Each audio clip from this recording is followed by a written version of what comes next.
प्रजीत sir का जो vision था, उनका जो प्रेजेंटेशन था, उसका कंटिन्यूटी में मेरा प्रेजेंटेशन रहेगा. So my presentation, what we are going to discuss is, we are going to talk about DXN future. ये जो बंदा है ये DXN का फ्यूचर के बारे में नहीं सोच रहा है. मेरा फ्यूचर DXN में कैसे रहेगा उसके बारे में सोच रहा है. DXN का फ्यूचर के बारे में सोचने की हमारी जरूरत नहीं है. वो डॉक्टर लिम, वो मैनेजमेंट, वो सब देख लेंगे. मेरा जो फ्यूचर है DXN में, वो कहां जा रहा है, कौन सी दिशा में जा रहा है, ये देखना बहुत इंपॉर्टेंट है. Because why we need to see the future. On है, down. Why it is important to know your future.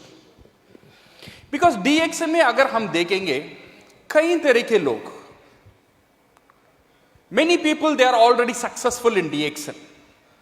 Lakh कमाने वाले, 5 lakh, 10 lakh, 50 lakh, lot of people are there who are very successful.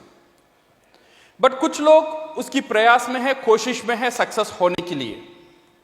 कुछ लोग नए नए शुरुआत में आए हैं ये रेस में दौड़ने के लिए. कभी कभी क्या होता है, एक मोड में चले आते हैं, वहां पे सोचने में मजबूर हो जाता है, जो रास्ता मैंने चुना है वो रास्ता सही रास्ता या नहीं है. जो DXN में दौड़ रहा हूं वो सही रास्ता में दौड़ रहा हूं या नहीं दौड़ रहा हूं. मुझे यहां पे और जोर से दौड़ना चाहिए या नहीं दौड़ना चाहिए. This is why it is important to know your future. अगर ये आपका फ्यूचर, अगर इफ यू अंडरस्टैंड फ्यूचर को, अगर आप अंडरस्टैंड करेंगे, so it will give you a prospection. Prospection का मतलब क्या है? प्रोस्पेक्शन मतलब इट्स अ सेंस ऑफ एक mental state where you will feel confidence. एक कॉन्फिडेंस मिलता है. This is what we called a prospection state. जब आप फ्यूचर को देखते हो, you will get some confidence, you will have motivation, you will have focus and you will have happiness. ये जब भी मिलेगा when you see the future clearly. Chennai में मेरा एक दोस्त था. उसने क्या किया, चेन्नई शहर से बाहर उसने एक जमीन खरीदा. उसने कोई रियल एस्टेट वालों ने उसने जमीन बेच दिया. उसने पूरा पैसा, उसका जो करियर में जितना भी सेविंग था, सारी सेविंग वो जगह में डाला. जगह में डालने के बाद 2 साल का बाद मैं उससे मिला.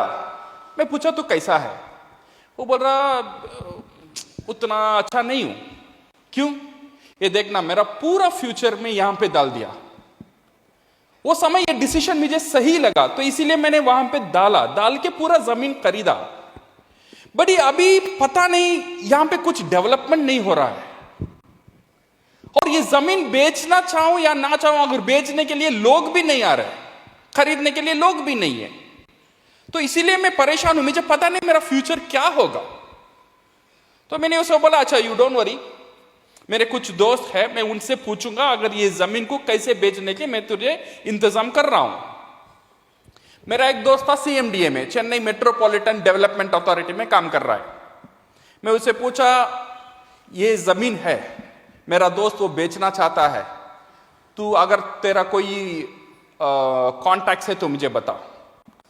वो जो CMD में काम करने वाला, उसने बोला, तेरा दोस्त को बोल वो जमीन कभी भी नहीं बेचने का.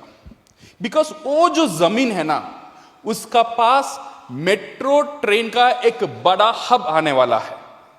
उसका सामने एम्स का हॉस्पिटल आने वाला है. उसका 1 किलोमीटर पीछे नया तमिलनाडु गवर्नमेंट का सेक्रेटरीट होने वाला है. तो इसीलिए उसे बोल ये जमीन को कभी भी नहीं बेचने का. मैं मेरा दोस्त से गया, मैंने बोला, देख तू बेचना चाहता है, ये वहां पे मेट्रो आने वाला है, सेक्रेटरीट आने वाला है, एम्स आने वाला है, मैं हर एक इंफॉर्मेशन दे रहा हूं, उसका अंदर जो कॉन्फिडेंस लेवल है वो बढ़ता गया बढ़ता गया। जब माहू सीता उसका चेहरे में खुशी मुझे नजर आया, मैं अभी उसे बोला बेचना चाहता है मुझे बेच दे, वो सब बोला नहीं बेचूंगा, ये जमीन को मैं कभी भी नहीं बेचूंगा। सेम इंसान सेम जमीन, एक हफ्ते पहले उसका डिसीजन दूसरा था। सेम जमीन में एक हफ्ते पहले उसका डिसीजन दूसरा बन गया। कैसा बना? क्या ऐसा हुआ उसका डिसीजन ऐसा बदला? क्यों बदला? क्यों बदला? बिकॉज एक ही चीज, फ्यूचर का इंफॉर्मेशन उसे मिला, उसने फ्यूचर को देखा, इसीलिए उसका अंदर जो कॉन्फिडेंस आया, इसीलिए उसका अंदर जो मोटिवेशन आया, इसीलिए उसका अंदर जो हैप्पीनेस आया। वो जमीन में अभी भी कुछ भी नहीं हुआ, बट होने वाला है, ये भरोसा, ये इंफॉर्मेशन, दिस कॉन्फिडेंस, ये फ्यूचर को देखा, इसीलिए उसका अंदर कॉन्फिडेंस आया। इसीलिए दोस्तों डीएक्सन का फ्यूचर कहां है ये देखना बहुत बहुत जरूरी है, हमारा कॉन्फिडेंस के लिए, मोटिवेशन के लिए, फोकस के लिए और हैप्पीनेस के लिए। So where DXN is going and how we are going, because हर वक्त मोटिवेशन हमारा साथ ही नहीं रहता है। कुछ टाइम मोटिवेटेड रहते हैं, कुछ मोटिवेशन चला जाता है, कुछ टाइम ऐसे मुसीबत आ जाता है, सोचने में मजबूर कर देता है रास्ता सही है या नहीं है। इसीलिए ये जो इंफॉर्मेशन साथ में रहना बहुत जरूरी है, तो हमारा मोटिवेशन को, काम करने का जो हमारा जज्बा को बढ़ा रखे। सो माय डियर, तो नाउ लेट अस फोकस। अगर if you want to see the future, अगर आपका फ्यूचर देखना चाहते हो कहां है, ये फ्यूचर कुछ फैक्टर में डिपेंडेंट होता है। नंबर वन, ये डिपेंडेंट होता है इन द इंडस्ट्री इटसेल्फ। ये जो हमारा इंडस्ट्री है, डायरेक्ट सेलिंग इंडस्ट्री, इसका फ्यूचर क्या है ये देखना बहुत जरूरी है। इसका फ्यूचर कितना मजबूत है ये देखना बहुत जरूरी है। अगर ये हमें मालूम पड़ जाता है तो हमारा फ्यूचर, हम ये कंक्लूजन में आ सकते हैं, तो हमारा फ्यूचर भी बहुत ताकतदार है। ये जो फेसेस है, this is the face of any industry. जो भी इंडस्ट्री आता है, इमर्ज होता है, सक्सेस होता है, ये फेस से गुजरता है। Not only direct selling industry के बारे में बात नहीं कर रहा हूं, सारी industry. You talk about banking industry, you talk about insurance industry. ये कैसा हुआ? पहला शुरू होता है एमरजेंस ऑफ एन इंडस्ट्री। एक इंडस्ट्री शुरू होने का कुछ आइडियाज कुछ लोगों का साथ आता है। वो आइडिया आने का बाद वो लोगों का साथ शेयर करते हैं, ऐसा एक आइडिया आया है, तू क्या बोलता है, let us start this industry. ये आइडिया आने का बाद पहला स्टेप आता है रेसिस्टेंस। लोग नया आइडिया को जल्दी नहीं मानते। जैसा हुआ बैंकिंग। जब बैंकिंग शुरू हुआ था, लोग बोले थे, उस टाइम में क्या होता था, सारी पैसा घर में ही रखते थे। एक बंदा जाके बोला, भाई तेरा पैसा, सारी पैसा मेरे पास है, मैं रख लूंगा। तो लोगों को अजीब से लगा, मेरा पैसा तेरा कने क्यों दूं? मेरा पैसा मैं खुद रखूंगा ना। बिकॉज वो टाइम किसी को जानता, मेरा पैसा तू क्यों मांग रहा है? नो, तेरा पैसा था, मैं सुरक्षित रखूंगा, वो मैं खुद रख लूंगा। सो शुरुआत में ये बैंकिंग इंडस्ट्री का इतना आसान से इमर्ज नहीं हुआ। देन लोगों को पता चला चोरी हो रहा है, ये हो रहा, उसका एडवांटेज के बारे में पता चला। देन एक रेसिस्टेंस का बाद एक ग्रोथ शुरू हुआ वहां पे। ये जब ग्रोथ शुरू हुआ, पहले फेस में ये ग्रोथ बहुत बड़ा होता है। जब ये बड़ा होता है, इसमें सारे खिलाड़ी अंदर आते हैं। अच्छे बैंकिंग भी आता है, खराब बैंकिंग भी आता है। ये जब खेल शुरू हो जाता है, तब इसमें कुछ लोग फायदा भी होते हैं, कुछ लोग का नुकसान भी हो जाता है। जब नुकसान हो जाता है देन इसका चर्चा शुरू हो जाता है। एक बंदा ने बैंक में पैसा डाला, वो बैंक डूब गया, वो बैंक चला गया। देखो, इसीलिए बोला था बैंक में पैसा मत डालो, ये नए नए आइडिया में मत जाओ। सो ये क्या होगा, then it go to the initial big growth, then expect skeptical और करेक्शन फेस आएगा। जब ये चर्चा ज्यादा है, एक इंडस्ट्री के बारे में खराब या अच्छा चर्चा ज्यादा हो जाता है, ये गवर्नमेंट को अट्रैक्ट करता है। ये क्या हो रहा है, लोग किसके बारे में बात कर रहे हैं, इसका पैसा कहां गया, वो कंपनी इसका क्यों गया, ऐसे क्या कंपनीज है यहां पे काम कर रहे हैं। तो गवर्नमेंट का नजर वो इंडस्ट्री का ऊपर आ रहा है। जब गवर्नमेंट इंडस्ट्री को स्टडी करता है, गवर्नमेंट पहले एक डिसीजन, दो डिसीजन लेता है। पहला डिसीजन, ये इंडस्ट्री ये देश के लिए जरूरी है या जरूरी नहीं है। गवर्नमेंट पहला ये देखता है। गवर्नमेंट सोचता है ये इंडस्ट्री जरूरी है तो उसे बढ़ाता है। अगर गवर्नमेंट सोचता है वो जरूरी नहीं है, इमीडिएटली उसे बैन कर लेता है। वो बैन कर लेता है, बोलता है ऐसे बैंकिंग में मत जाओ, ये इलीगल है। अदरवाइज गवर्नमेंट क्या करता है, ये इंडस्ट्री सही है बट यहां पे अच्छे खिलाड़ी के साथ खराब खिलाड़ी भी है, इनको हटाने के लिए रूल्स एंड रेगुलेशन की जरूरत है। सो गवर्नमेंट क्या करता है, सेकेंड फेज में रूल्स एंड रेगुलेशन आता है एक इंडस्ट्री को सही कराने में। ये इंडस्ट्री को रेगुलेशन आने का बाद देन आता है कंसोलिडेशन फेज। कंसोलिडेशन फेज का मतलब यहां पे जो खराब नियत वाली कंपनी है ये सब हट जाता है, सिर्फ ताकतदार कंपनी खड़ता है। ये कंसोलिडेशन में होता है। ये कंसोलिडेशन का बाद आता है मैसिव ग्रोथ। असली ग्रोथ यहां पे आता है। सो this is for an industry. अगर आप डायरेक्ट सेलिंग इंडस्ट्री देखेंगे इंडिया में, ये सारी फेस में डायरेक्ट सेलिंग इंडस्ट्री गुजर चुका है। Number one, emergence of an industry. जब इंडस्ट्री आया, लोग बोल रहे ये डायरेक्ट सेलिंग है, आप दुकान में नहीं मिलेंगे, डायरेक्ट फैक्ट्री से खरीदो, कमीशन पे करेंगे। पहले रेसिस्टेंस था, कुछ लोग सक्सेस होने के बाद इनिशियल बिग ग्रोथ आ गया, वहां पे सारी कंपनीज आ गए। कुछ लोग न्यूट्रिशन प्रोडक्ट लेकर आए, कुछ लोग बेवरेजेस लेकर आए, कुछ लोग इन्वेस्टमेंट प्लान लेकर आ गए। कुछ लोग बोले थे तू मेरा पास पैसा दे, मैं स्विस बैंक में तेरा गोल्ड रखूंगा। You know how many companies, बहुत सारी कंपनीज आए, लोग चीट भी किए। Then it attracted the government. देन गवर्नमेंट का नजर डायरेक्ट सेलिंग इंडस्ट्री पर पड़ा। देन गवर्नमेंट ने सोचा ये इंडस्ट्री जरूरी है या जरूरी नहीं है।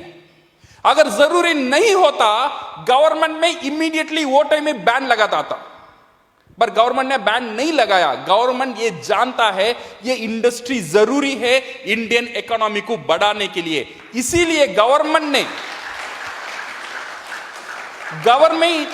ने इनिशिएशन लिया।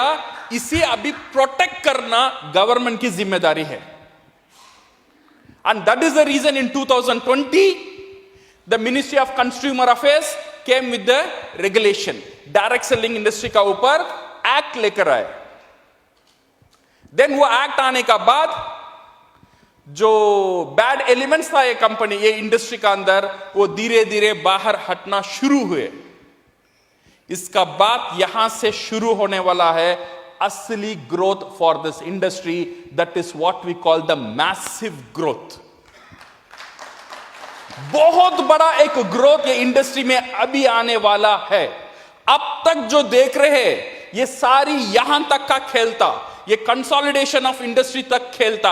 अभी एक्चुअल ग्रोथ यहां पे, मैसिव ग्रोथ यहां पे शुरू होने वाला है। So you are the pioneer of this industry. ये जो इंडस्ट्री का जो पायनियर बोलते हैं, हम लोग ये इंडस्ट्री का पायनियर्स है। So now you understand the future of direct selling industry. कैसा है हमारा इंडस्ट्री? मजबूत इंडस्ट्री है, द फ्यूचर इंडस्ट्री है, एंड द ब्राइट इंडस्ट्री है, एंड मैसिव ग्रोथ करने वाली इंडस्ट्री है हमारा इंडस्ट्री, डायरेक्ट सेलिंग इंडस्ट्री। सो इसे देखना बहुत जरूरी है, कहां हम जा रहे हैं, हमारा इंडस्ट्री कहां जा रहा है, यह देखना बहुत बहुत जरूरी है। Second, my dear friends, let us go to the company. Company कहां जा रहा है, कंपनी फ्यूचर क्या कर रहा है। इफ यू सी 25 years, 25 साल, अभी डीएक्सन 30 साल कंप्लीट करने वाला है, बट 25 साल अगर हम देखेंगे, सिर्फ हमारा कान में एक ही न्यूज आता था, डीएक्सन ने वो कंट्री में ब्रांच खोल लिया है, डीएक्सन ने सऊदी अरब में खोला, डीएक्सन ने कुवैत में खोला, डीएक्सन ने मोरक्को में खोला, डीएक्सन ने लैटिन अमेरिका में खोला, डीएक्सन ने मंगोलिया में खोला। ऐसी बात आती थी ना, 25 years, यहां ओपन हुआ, वहां ओपन हुआ, सिर्फ एक्सपेंशन और एक्सपेंशन और एक्सपेंशन, इसी का बात होता था। बट लास्ट 2 years और अगले 15 साल अगर हम देखेंगे, अभी रिसेंटली क्या बात सुनने को आता है, एक्सपेंशन तो हो रहा है। अभी रिसेंटली क्या सुनने को आता है, कंपनी ने वहां फैक्ट्री ले लिया, कंपनी ने अभी ये नहीं सुन रहा है कंपनी ने वो खोला, ये खोला, वो फेज गुजर गया। अभी सेकंड जो फेज है, जो नेक्स्ट 15 साल का जो फेज है, this is the self sustainability phase, जो डीएक्सन अभी गुजर रहा है, ये जो अभी फोकस कर रहा है। बांग्लादेश में फैक्ट्री खुला, नेपाल में जमीन खरीद लिया, मोरक्को में जमीन खरीद लिया, गयाना में जमीन खरीद लिया, यहां पे फैक्ट्री नया ओपन हो रहा है, वहां पे गवर्नमेंट का साथ टाई अप हो रहा है, ये सारी इंफॉर्मेशन अभी हम मिल रहा है। This phase is called the self sustainability phase, because ये डायरेक्ट सेलिंग इंडस्ट्री को परमानेंट रहना है, दो चीज जरूरत है, एक एक्सपेंशन होना है, सेकेंड सेल्फ सस्टेनेबल होना है। हर एक कंट्री आत्मनिर्भर होना बहुत बहुत जरूरी है। सिर्फ फैक्ट्री का ऊपर कंपनी काम नहीं कर रहा है। प्रजीत सर ने बोला 10,000 एकड़ जमीन, कैन यू इमेजिन 10,000 एकड़? 1 acre is around 42,000 square feet. We are not talking about 10 acre, we are not talking about 100 acre, we are talking about 10,000 एकड़। अगर कार में जाएंगे तो 4 घंटा लगेगा सिर्फ एकड़ क्रॉस करने में। सो इतने बड़ी जमीन व्हाई वी नीड? ये फैक्ट्री के लिए नहीं है, definitely this is for your cultivation. So DXN कहां जा रहा है? कल्टीवेशन से लेकर, फैक्ट्री से लेकर, everything it will be in its own control, वो खुद का हाथ में रखेगा, सो दैट दिस कंपनी किसी का ऊपर निर्भर करने की जरूरत ना आए। Now no need to depend on anything. This is what DXN is going. So what will happen is, it will become the everlasting company. So this is what we should know about the future. When you want to know the future, when you ask this question, ये question हमारा mind में आता है, तो हमको ये देखना है, ये एक परफेक्ट इंडस्ट्री है और एक परफेक्ट कंपनी है जो मेरा फ्यूचर को 100% सिक्योर कर सकता है। My dear friends, if you want to know the future, you should also know what is DXN का प्रोडक्ट के बारे में। DXN का प्रोडक्ट, ये प्रोडक्ट डायरेक्ट सेलिंग इंडस्ट्री में एक बहुत बड़ा रोल प्ले करता है एक नेटवर्कर को सक्सेस कराने में, because this is our tool. सारी खेल इसका साथ ही हम खेलने वाले हैं, ये हमारा हथियार है। अगर हथियार मजबूत रहेगा, जीत इजी हासिल कर सकते। सो डीएक्सन का जो प्रोडक्ट का ट्रेंड कहां जा रहा है, ये देखो। अगर ये सही रास्ते में जा रहा है तो वी विल नो मेरा भी जो फ्यूचर है वो सही रास्ते में ही है। पहला जो फेसेस था डीएक्सन का 2000 टू 2010, मैं जब चेन्नई में शुरू हुआ था 2001 में, अराउंड 200 पीपल 300 पीपल ऑफिस में आते थे, उसमें से 80% लोग पेशेंट थे। वहां पे जब शुरुआत हुआ था डीएक्सन, लीडर्स फोकस कहां पे था? इलनेस इंडस्ट्री का ऊपर था, एक छोटा इंडस्ट्री का ऊपर था। वहां पे सबका साथ एक कैलकुलेशन था, डायबिटीज को पकड़ो स्टार एजेंट, अगर कैंसर मिल गया स्टार डायमंड। तो इसलिए लोग कोशिश करते थे कैंसर कहां है। उनका डाउनलाइन अगर देखेंगे, एक cancer patient, liver, heart attack, उसका सारी डायमंड ऐसा ही रहेगा। सो बिजनेस एक जगह जाने का बाद ऊपर उठ नहीं सका। Then it took 10 years for DXN to reposition. सही जो डीएक्सन का जो पोजीशन है उसमें सिखाने के लिए with the help of all the leaders and proper education and training, जो आरजीजीएल दवाखाने में था वो चलकर डाइनिंग टेबल में आने 10 साल लगा। Now in this 2010 and 2020, now you can see the DXN product has position in the food supplement and wellness. Now मैं अभी ये नहीं सुनता हूं मेरा डायमंड कैंसर है, सही है ना? सो ये बहुत साल पहले मैं सुना था। अभी लोग इसके ऊपर कंसंट्रेशन नहीं कर रहे, लोग कंसंट्रेशन कर रहे ये प्रोडक्ट को हर दिन का प्रोडक्ट कैसे बनाए। सो इसीलिए स्पाइरुलिना अभी दवाखाने में नहीं रहता है, स्पाइरुलिना डाइनिंग टेबल में रहता है। मेरा नॉर्मल डोसा स्पाइरुलिना दो लो बन गया सुपर डोसा, सही करेक्ट ना? So I can not expect my wife to cook me a super food. मैं तो तू जो भी आता है अच्छा तू करके दे, उसे सुपर बनाना मेरा काम है। और मैं मैजिक इंग्रेडिएंट डालता हूं स्पाइरुलिना। मेरा नॉर्मल इडली बन गया super idli. So this is how we position the product. Now DXN going on this wellness industry. Now 2020 का बाद डीएक्सन प्रोडक्ट ने और एक मोड लिया, एफएमसीजी प्रोडक्ट। सिर्फ न्यूट्रिशन वेलनेस इसका अंदर सहमत नहीं रहा डीएक्सन। अभी नमक हमारा पास है। यस, डीएक्सन का 2001 में सोच का बाहर था आरजीजीएल कंपनी नमक बेच सकता है, but now you see we have नमक हमारा पास है। अभी जैगरी गुड़ हमारा पास आने वाला है, जो कपड़े धोने का लिक्विड हमारा पास है, सामान धोने का लिक्विड हमारा पास है, फ्लोर क्लीनर हमारा पास है, हर एक एफएमसीजी प्रोडक्ट हमारा पास है।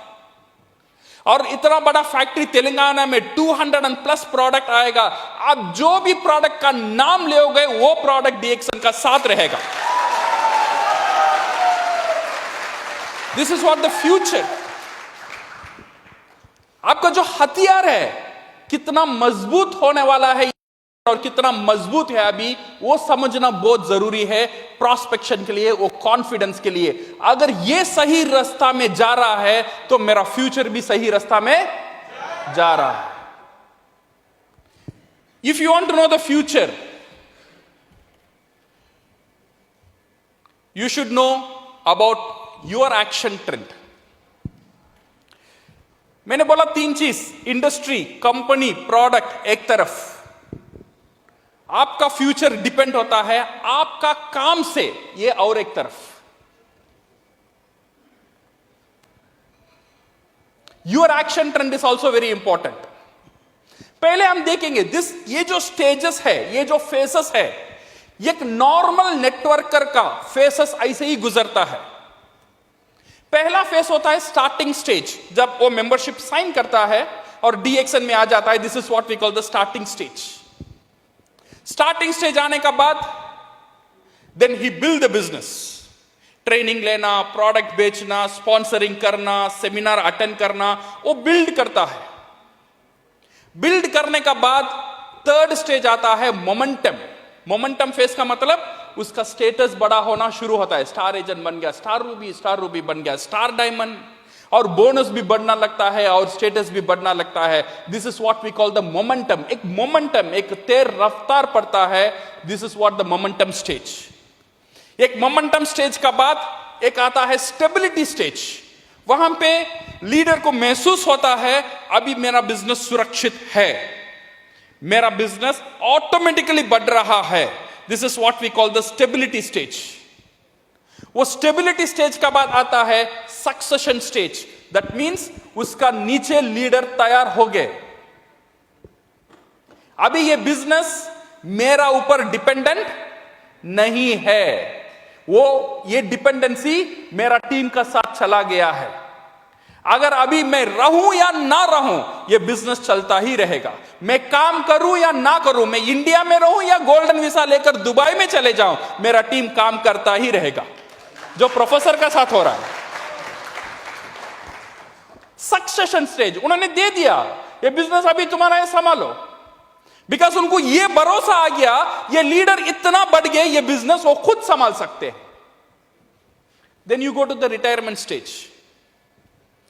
अभी सो जाओ, नाचो गाओ, काम करो नहीं करो, कुछ भी करो, ये जो व्हील है, ये जो सिस्टम है, ये चलता ही रहेगा, चलता ही रहेगा, चलता ही रहेगा। This is the faces of A proper networker. But सारी नेटवर्कर का फेसेस ऐसा नहीं जाता है। यहां पे कुछ रोड डिविएशन भी ले लेते हैं। कुछ लोगों का कैसा होता है, स्टार्टिंग स्टेज होता है, देन बिल्डिंग स्टेज आता है, देन एक मोमेंटम स्टेज शुरू होता है, स्टेटस बढ़ता है, बोनस बढ़ता है, but after that you can see और एक स्टेज आता है डिक्लाइन स्टेज। यू नो 5 साल पहले मेरा पीवी कितना था, ऐसे कुछ लोगों को साथ बात होना शुरू हो जाता है। 5 साल पहले इतना बड़ा टीम था मेरा, 2 साल बाद मेरा इतना था, ये था, वो पास्ट में बात करते थे। This is what we call the decline stage. उनका मोमेंटम स्टेबिलिटी में नहीं गया, डिक्लाइन में आ गया।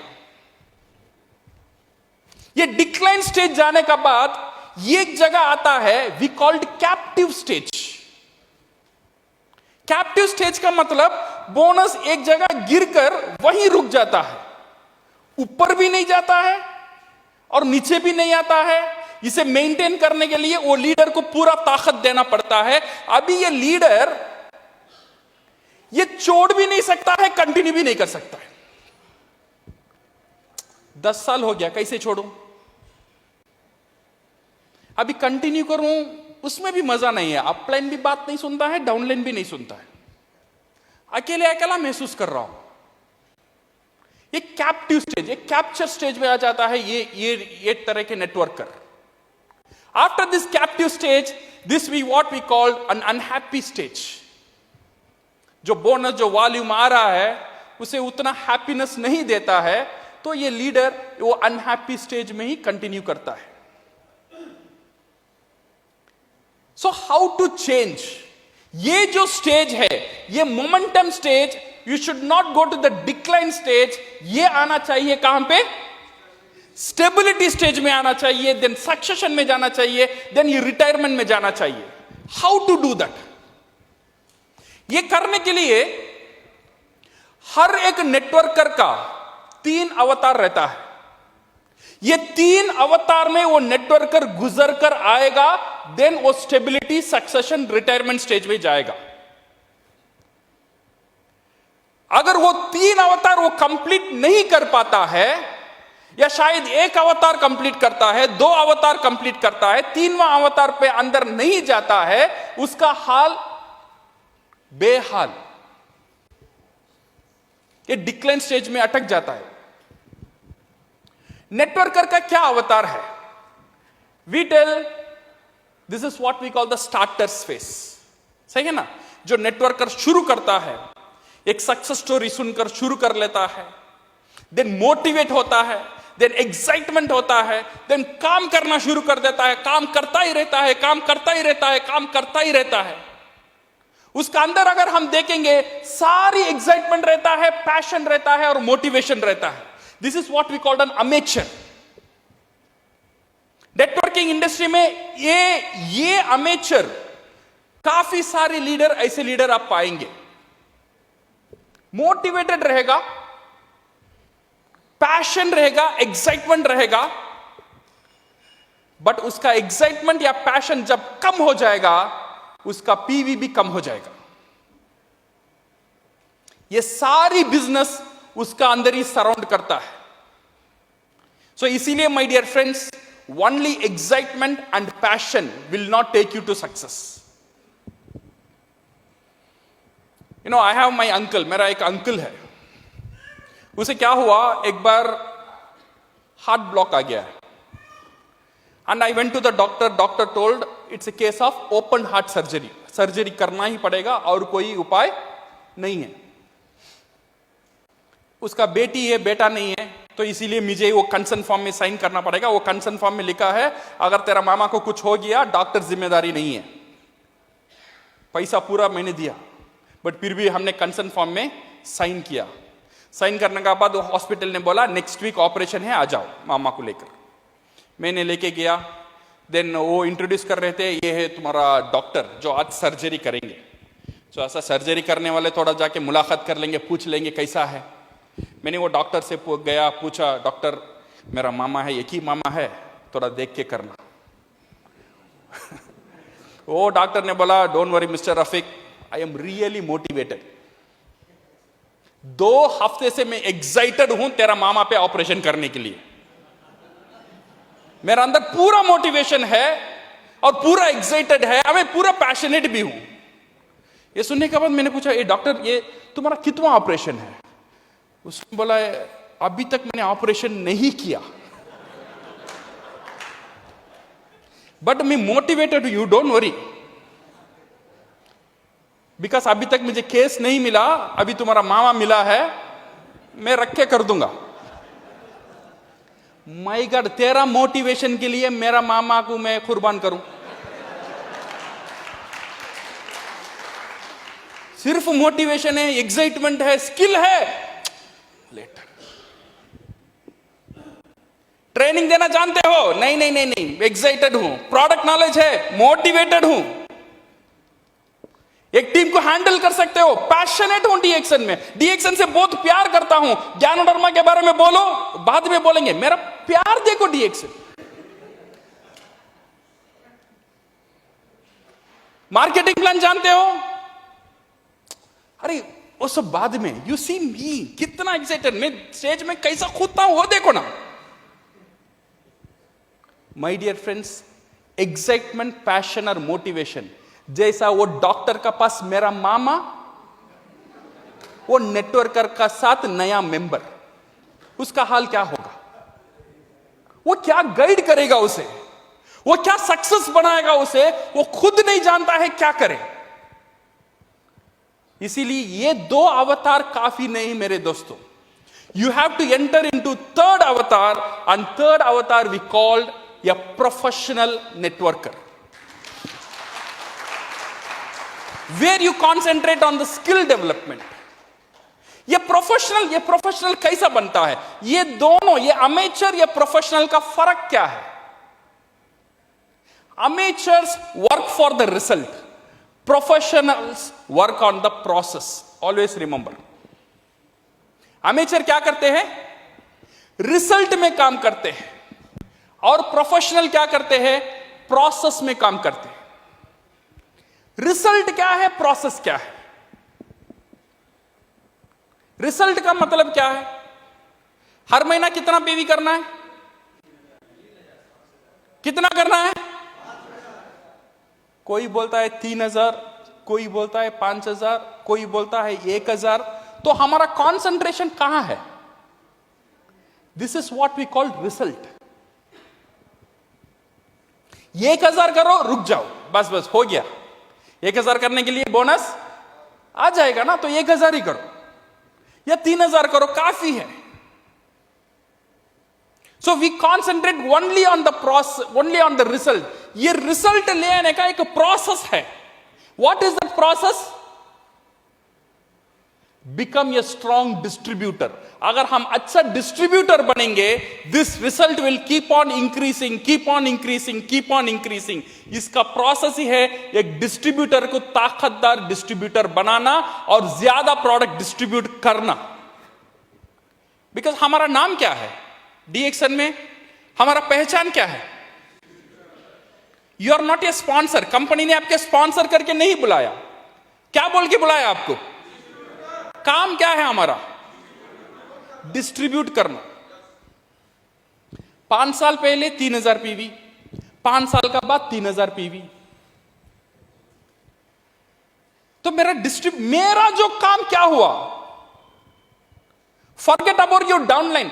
डाउनलाइन सुनता है, नहीं सुनता है, काम करता है, काम नहीं करता है, you can not blame, I understand. But मेरा जो काम है, आपका जो काम है, जो डिस्ट्रीब्यूट करना, अगर 5 साल पहले भी 3000, 5 साल का बाद भी 3000, 15 साल का बाद भी 3000, 5 प्रोडक्ट तब भी 3000, 50 प्रोडक्ट आएगा तब भी 3000, 500 प्रोडक्ट आएगा तब भी 3000, whom to blame? So my dear friends, understand the process. ये जो पूरा खेल है डीएक्शन का, ये नेटवर्क मार्केटिंग का पूरा खेल है, डिस्ट्रीब्यूशन में ही है। जितना ज्यादा प्रोडक्ट हम डिस्ट्रीब्यूट करेंगे उतना ज्यादा पीवी।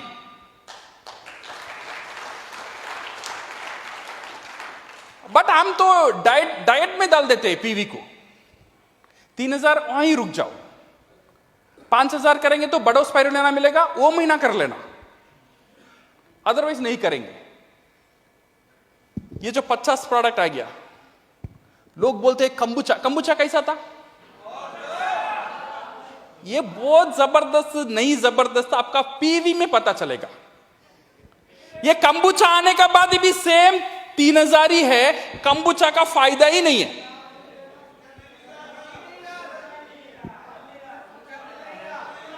मिलेगा भी नहीं,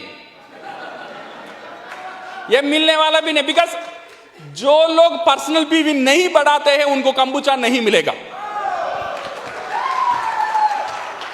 एक ही कंडीशन है, एक नया प्रोडक्ट आता है तो 1000 पीवी बढ़ाओ, और एक नया पीवी आता है 3000 नहीं, अभी 4000 होगा आपका पर्सनल पीवी, और एक नया पीवी आता है तो 5000 पीवी। हर एक नया प्रोडक्ट हर महीने 1000 personal PV increase.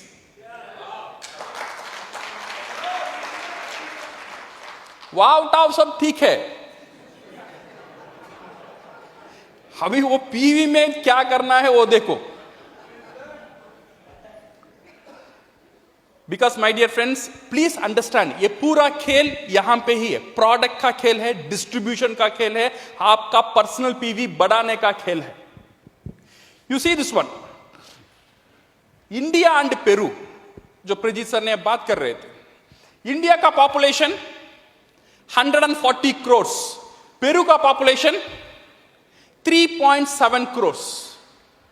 Average income, एक आदमी का एवरेज इनकम हर महीना इंडिया में 42,000 रुपीस। पेरू में एक आदमी का एवरेज इनकम इज 35,000 रुपीस। तो इससे यह भी पता चलता है पेरू इंडिया से बहुत अमीर देश नहीं है। सेकेंड चीज, एक्सपेंसेस, जो प्रोडक्ट खर्चा, जो प्रोडक्ट का जो दाम है, अगर एक रोटी इंडिया में 100 रुपया है, पेरू में सेम रोटी 135 रुपीस है। उनका एक्सपेंसेस भी ज्यादा है और इनकम भी कम है। इसका मतलब उनका इकोनॉमी और उनका जो है वो इंडिया से, they are not very affluent country. DXN sales ये उल्टा रिजल्ट देता है। डीएक्शन का सेल 100% है तो पेरू का सेल 350% है हर महीना। मेंबर्स इंडिया में भी 30 लाख है और पेरू में भी 30 लाख ही है। So what is the reason? यहां भी 30 लाख मेंबर है, यहां भी 30 लाख मेंबर है, और पेरू हमारे से बहुत अमीर कंट्री भी नहीं है, और इसका सेल में इतना फर्क क्यों है?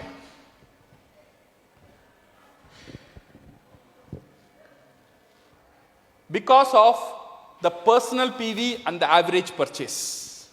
अगर इंडिया में अगर हम देखेंगे 1000 पीवी करने में 3000 रुपया लगता है, 3000 पीवी करने में 9000 रुपीस लगता है। वेरस इन पेरू उनका 1000 पीवी माने 30 पीवी करने में इंडियन वैल्यू में 10,000 रुपए का प्रोडक्ट परचेस करते। 3000 मेंटेन करने के लिए वहां पे 100 पीवी, इनके लिए हर एक व्यक्ति 30,000 का प्रोडक्ट खरीदता है। इंडिया में एवरेज परचेस एक डिस्ट्रीब्यूटर एवरेज पर मंथ 6,100 खर्चता है, एक डीएक्सन डिस्ट्रीब्यूटर। वेरस इन पेरू हर एक डिस्ट्रीब्यूटर 20,000 खर्चता है डीएक्सन प्रोडक्ट खरीदने में। सो इसमें और गौर कर कर देखेंगे आपको वो कैलकुलेशन पता चलेगा। ये जो एवरेज परचेस 6,100 यहां पे 20,000, ये 3.5 गुना ज्यादा है, इसीलिए उनका सेल भी 3.5 गुना ज्यादा हो गया है। अगर हमें भी उनसे पार करना है तो ये 6,000 से बाहर आना चाहिए। 6,000 का मतलब 2,000 PV on an average. Each and every DXN distributor 2,000 personal PV maintain करता है। तो हमें 1,000, 2,000, 3,000 से बाहर आना है। अगर आपको पेरू को बीट करना है, इसे बीट करना चाहिए। जब तक इसे हम बीट नहीं करेंगे, हम पेरू का पास जा भी नहीं सकते। इसे बीट करना है तो 20,000 का बीट करने का मतलब हर एक व्यक्ति एवरेज 7,000 पीवी मेंटेन करना चाहिए। Only you maintain 7,000 PV, you can reach Peru. और पेरू से ज्यादा जाना चाहिए तो 10,000 पकड़ो। तो खेल पर्सनल पीवी में ही है। सो ये मेंटालिटी से बाहर आना बहुत जरूरी है। 1,000 में बोनस आता है, 3,000 में ये हो जाता है। मैंने प्रजीत सर को बोला, सर अब 3,000 पीजी पीवी में मैंडेटरी मत करो। अगर करना है तो पर्सनल पीवी 3,000 मैंडेटरी करो। आप राजी हो? आप राजी हो? Personal PV should be 3,000। Personal PV 3,000 मत बहुत बड़ा पार्ट नहीं है। 3,000 मीन 9,000 रुपीज ऑफ प्रोडक्ट। पूरे महीने में एक इंटरनेशनल ब्रांड का डिस्ट्रीब्यूशन लेने वाला अगर 9,000 प्रोडक्ट भी खुद नहीं खाता है और नहीं बेचता है, वो क्या काम कर लेगा पूरा 30 दिन में? पूरा खेल यहां पे भी रहता है। My dear friends, concentrate on your personal PV. ये जो आपका जो टीम है ना, अगर कोई लीडर को ये समझ में आ गया है, आप आपका टीम में ये इंस्टिल करो कैसा उसका पर्सनल पीवी बढ़े। पर्सनल पीवी को बढ़ाने में आप प्लान करो, इंप्लीमेंट करो और ट्रेनिंग करो और कन्वेंशन करो। जो भी करना है, हर एक व्यक्ति का पर्सनल पीवी हर महीना बढ़ना है। ये स्ट्रैटेजी आपका टीमर लेकर आइए। You will see UP will be number 1 in the entire industry.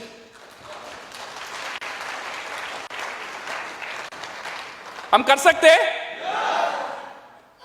अगर करना है, don't see the PV, concentrate on the process. हर महीना कितना डिस्ट्रीब्यूटर मेरा टीम में जुड़ता है, इसमें ख्याल रखना। हर महीना कितना डिस्ट्रीब्यूटर जुड़ा, डिस्ट्रीब्यूटर नहीं, कितना कंज्यूमर जुड़ा। डिस्ट्रीब्यूटर तो जुड़ना चाहिए, इसका साथ साथ कंज्यूमर भी जुड़ना चाहिए। कंज्यूमर जुड़ेगा, देन ओनली आपका जो स्टेटस, आपका जो डिस्ट्रीब्यूशन है ना, डिस्ट्रीब्यूटर का ताकत बढ़ेगा।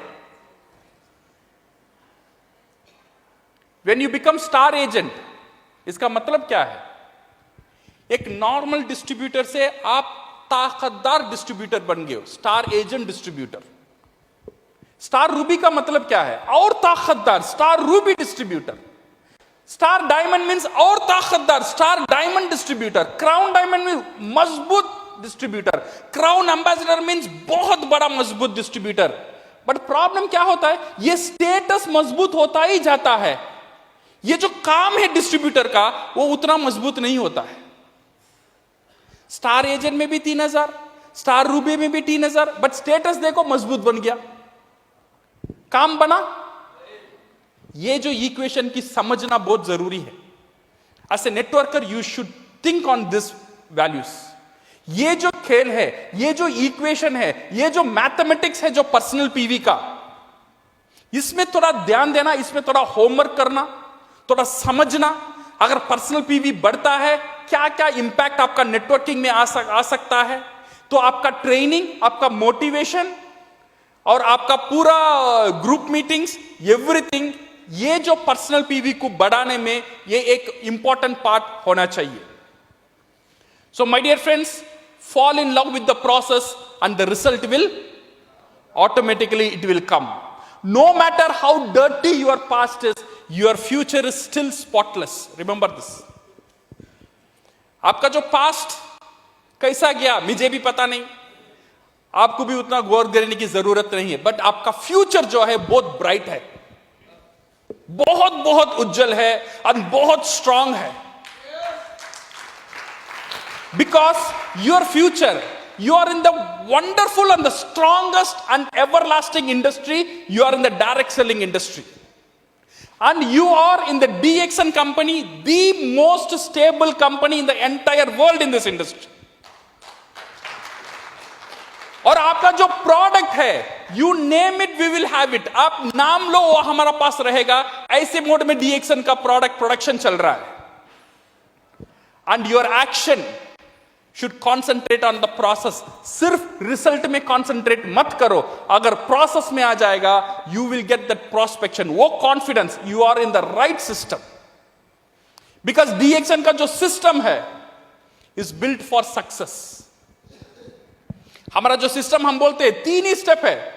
गुड कंज्यूमर, सेकंड क्या है, गुड डिस्ट्रीब्यूटर, और number 3 is good networker. That's all. अच्छा डिस्ट्रीब्यूटर बनना, सेकंड अच्छा डिस्ट्रीब्यूटर बनना माने कंज्यूमर को जोड़ना, थर्ड अच्छा नेटवर्कर बनना माने डिस्ट्रीब्यूटर को जोड़ना। सिर्फ 3 ही सिस्टम है। ये 3 सिस्टम अगर हम ख्याल रखेंगे, जो ये जो प्लेटफॉर्म है, जैसे मैंने बोला था ना, जो दादर का जो स्टेशन में जो सिस्टम है, स्टेशन में खड़े जाओ, 2 मिनट का बाद आप ट्रेन का अंदर रहेंगे, बिकॉज उतना क्राउड रहेगा। You go and stand in the station, सिर्फ प्लेटफॉर्म में खड़ जाना, ट्रेन आएगा 2 मिनट का बाद आप ट्रेन का अंदर, आप चल के जाने की जरूरत नहीं है। सिर्फ वो सिस्टम ऐसा बना हुआ है, ऑटोमेटिकली आपको ट्रेन का अंदर लेकर जाएगा। और DXN सिस्टम भी ऐसा ही बना हुआ है, ये प्लेटफॉर्म में खड़ जाओ, ऑटोमेटिकली आपको क्राउन एम्बेसडर बनाकर ही रहेगा। So thank you very much and all the best and go crown.